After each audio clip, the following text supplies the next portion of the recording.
Assalamualaikum dan selamat sejahtera. Okey, hari ini cikgu akan terangkan bab 4 lagi, iaitu tajuk lakaran. Hari ini cikgu akan terang 4.1.3 lakaran asas produk dalam bentuk 3D berdasarkan 2D.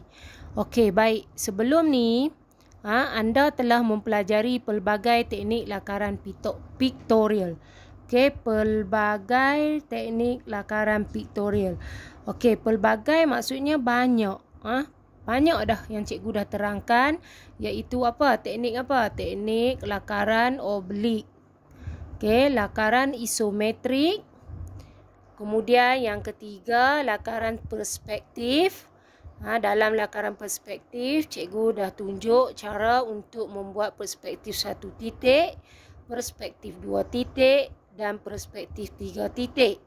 Okey, kemudian cikgu juga ajak teknik rendering dan juga teknik kesan cahaya dan bayang. Jadi, teknik yang kamu dah belajar ni kamu boleh guna untuk menghasilkan lakaran asas produk. Okey, kali ini kita akan lukis produk kita. Maksudnya benda apa kita nak buat. Okey, jadi kita akan lukis sekali lagi. Kita buat lakaran. Okey, jadi hari ini cikgu akan terangkan lakaran 2D dan juga lakaran 3D. Sebab berdasarkan daripada lakaran 2D, okey, kamu akan buat lakaran dalam bentuk 3D. Kita buat 2D dulu, kemudian akan jadi 3D daripada 2D. Okey, jadi apa itu lakaran 2D? Okey, 2D ya. Lakaran 2D terdiri daripada satu pandangan sahaja. Okey, tadi kata 2 ni 1. Maksudnya 2D ni maksudnya pandangan dia kita kena lukis satu-satu. Okey, jadi macam mana satu-satu? Okey, sama ada kita lukis pandangan atas. Pandangan atas kita panggil plan. Okey, kita boleh panggil pandangan atas ataupun pandangan plan. Okey, jadi ikut atas lah. Macam kita terbang, kita tengok ke bawah. Kita nampak macam mana, kita lukis. Kemudian sama ada satu lagi, dia kata pandangan hadapan. Pandangan hadapan, kita tengok ke depan produk tadi. Ataupun kita kata benda tadi, kita lukis kat pandangan hadapan tu saja. Dan juga satu lagi, pandangan sisi. Okey, jadi kita kena lukis satu-satu. Satu pandangan sahaja. Lukis satu-satu. Pandangan plan, pandangan hadapan dan pandangan sisi sesuatu objek. Kemudian dia kata lakaran ini dapat dilihat dalam satu arah dan tidak berstruktur.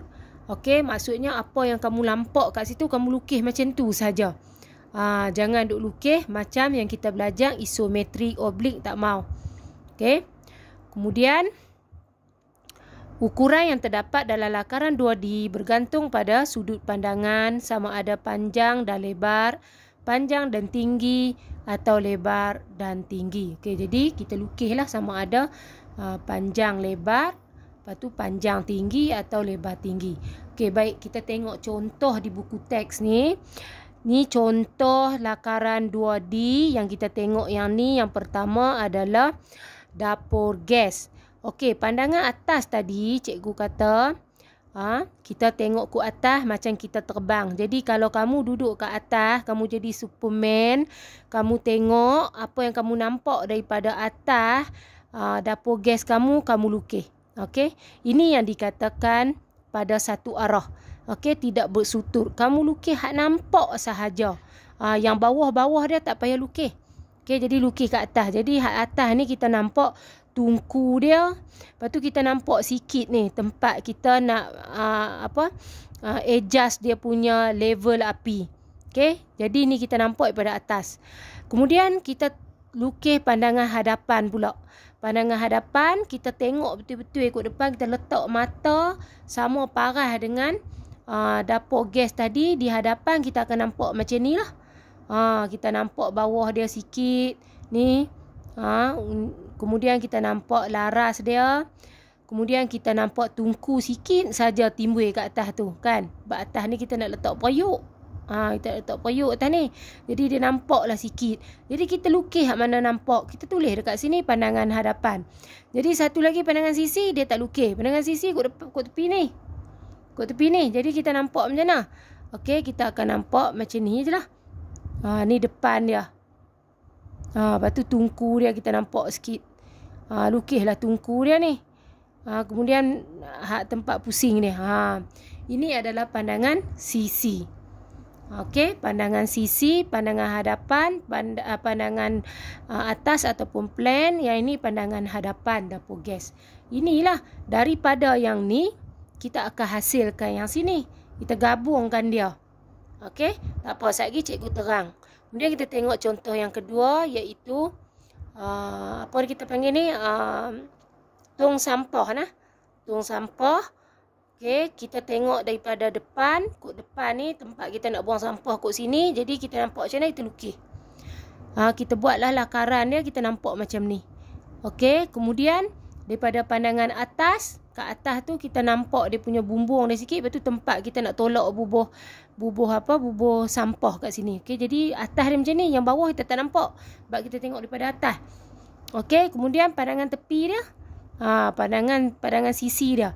Pandangan sisi dia kita akan nampak bentuk. Okey, bentuk macam ni lah. Bentuk macam ni.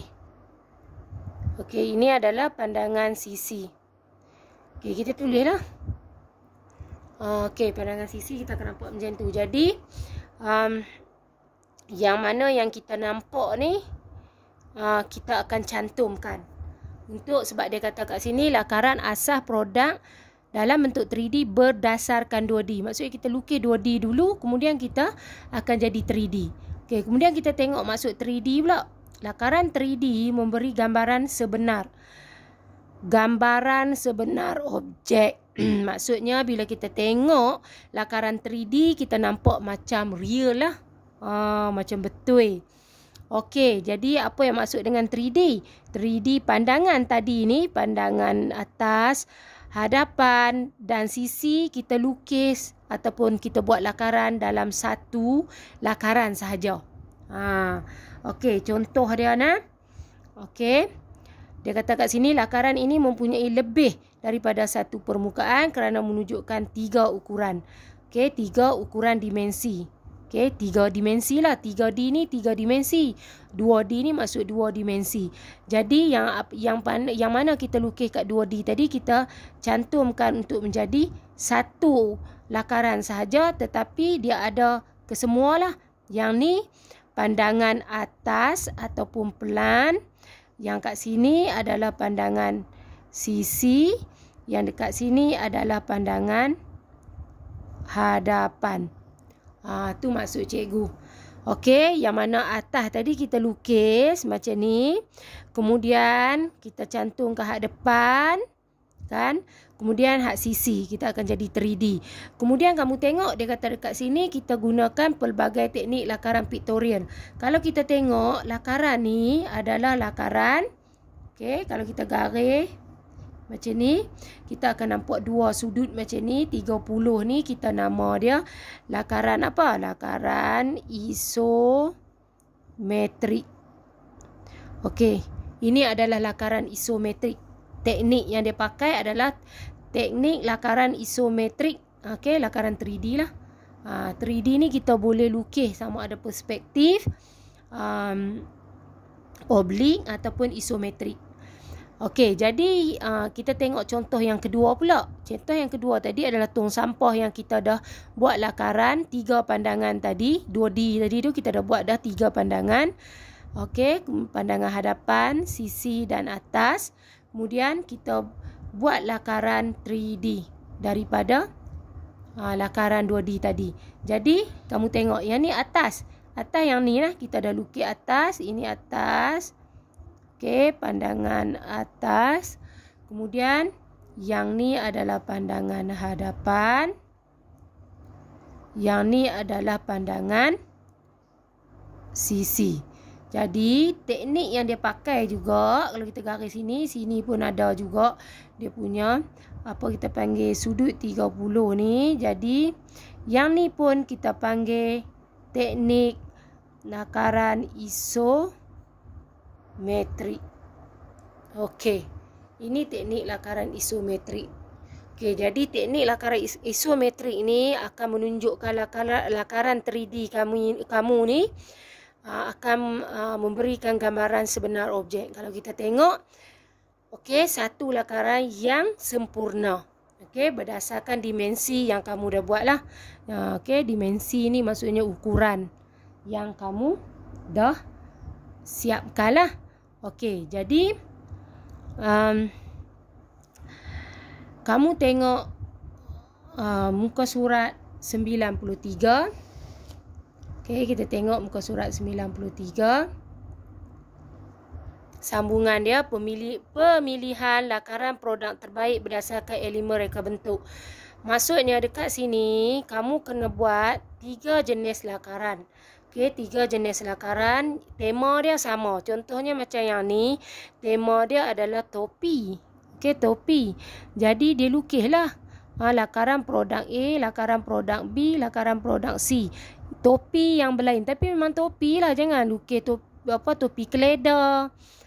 Kemudian satu lagi topi padang, tak boleh, tak sama, ni bagi sama. Okey, lakaran yang sama, kemudian kamu letak dia punya elemen dan juga prinsip yang kita dah belajar sebelum tu, kita tulis lah. Kemudian kamu kena buat teknik rendering dia ni. Ni rendering yang kita belajar, kesan bayang je tak payah buat. Okey, kita buat teknik rendering, hitam tak mana tu. Okey, kemudian kamu tulis elemen dan prinsip yang kamu pakai. Contohnya kat sini dia kata warna seimbang dan sesuai untuk semua golongan pengguna. Maksudnya warna merah yang dipilih ni adalah semua golongan pengguna ni boleh pakai. Kanak-kanak boleh, orang tua boleh, dan remaja pun boleh. Kemudian bentuk menarik dan selesa kat depan ni dibuat melengkung macam tu. Okey. Kemudian dia tulis lagi dekat sini nilai estetika mempunyai elemen garisan yang menarik. Tu dia ada jahit-jahit bagi nampak. Okey, elemen garisan. Sini pun ada garisan juga. Okey, garisan yang menarik. Ini adalah untuk lakaran produk A. Kemudian lakaran produk B, dia buat topi tapi bentuk macam lain pula. Dia punya corak dia. Okey, warna pun lain. Okey, jadi kat sini dia tulis pula. Kita tulis apa keistimewaan dia aja. Tekstur lebih licin. Dekat sini licin tekstur dia. Mungkin dia guna plastik. Kena air hujan tak basah kan. Kemudian elemen bentuk pelindung hadapan lebih pendek tetapi lebih lebar. Dia lebar tapi pendek, tak melengkung macam ni. Okey, dia tutup habis. Kemudian satu lagi dia kata nilai estetika elemen warna. Warna yang dia letak ni ada perbezaan. Selalunya ungu kita letak dengan putih. Nak bagi dia cantik kontra dia. Tu dia kata nilai estetika dia. Kemudian dia kata dia lukis lagi satu lakaran produk C. Produk C dia lukis topi tetapi dia bubuh corak pula. Okey, jadi kita tengok apa yang dia maklumat yang ada dekat topi ni. Kalau kita tengok kat sini, nilai estetika dia elemen garisan, warna dan bentuk. Dia guna garisan. Ni dia buat garisan ni. Kemudian warna, maksudnya hijau kuning tu warna. Dan bentuk. Bentuk dia kita panggil apa? Berbentuk serong macam ni. Okey, seterusnya dia kata kat sini ada skala kecil untuk remaja. Okey, dia buat ni corak macam ni yang berbentuk kecil macam ni. Yang ni sesuai, topi ni sesuai untuk remaja. Kemudian pelbagai warna dan kemasan dengan jahitan mesin. Dia pakai jahitan mesin ni. Okey.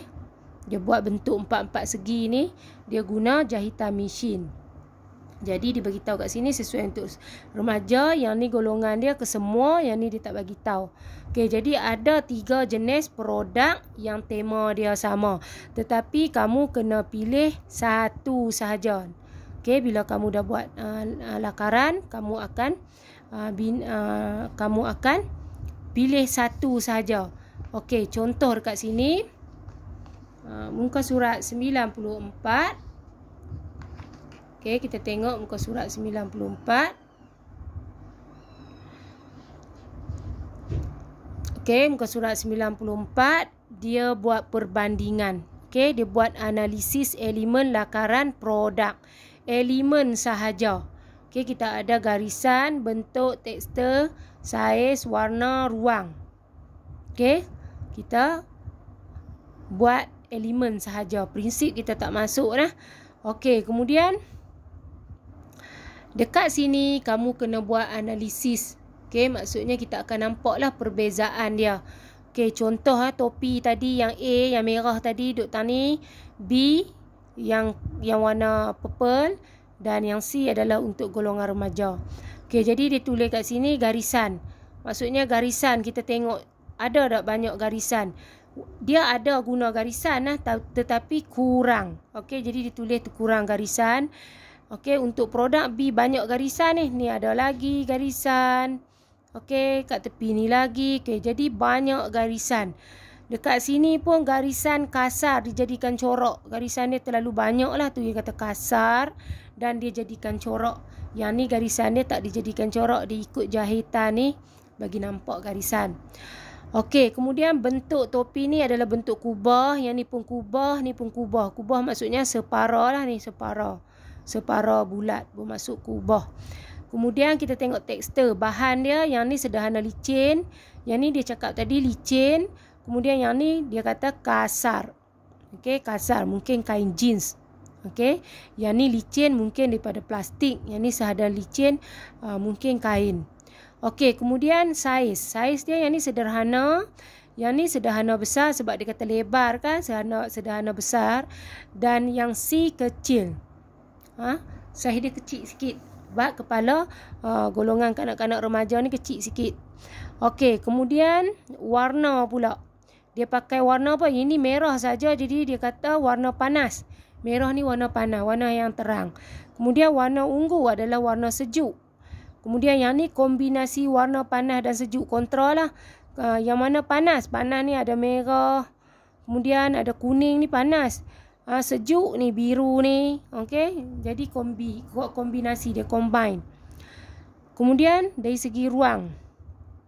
Besar antara garisan. Ni ruang yang dia jahit ni. Kita nampak ruang dia besar. Yang ni ruang dia kecil-kecil lah antara garisan. Yang ni lebih kecil lagi. Di dalam petak-petak ni lagi kecil ruang dia. Okey, jadi kita dah nampak perbezaan ataupun analisis di antara 3 produk tadi. Jadi, kriteria pemilihan lakaran daripada 3 tadi, yang pertama kita akan pilih dari segi menarik perhatian pelanggan. Pelanggan mana yang suka? Kalau dia suka yang A, kita akan pilih A. Kemudian kita tengok dari nombor 2, warna seimbang dan sesuai. Okey, warna tu sesuai dah untuk semua golongan. Kemudian bentuk mudah dihasilkan. Yang mana senang nak hasilkan. Kemudian mempunyai nilai estetika. Kegemaran orang lah, cita rasa orang yang mana lebih suka. Kemudian maklumat lakaran lengkap. Maklumat lakaran lengkap ni maksudnya yang kamu buat dekat sini. Ini. Maklumat ni lah. Maklumat kena lengkap. Tapi elemen sahaja.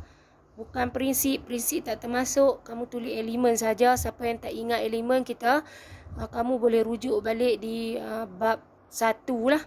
Okey, bab 1 elemen. Okey. Jadi jadi setakat ni je cikgu nak ajak kamu untuk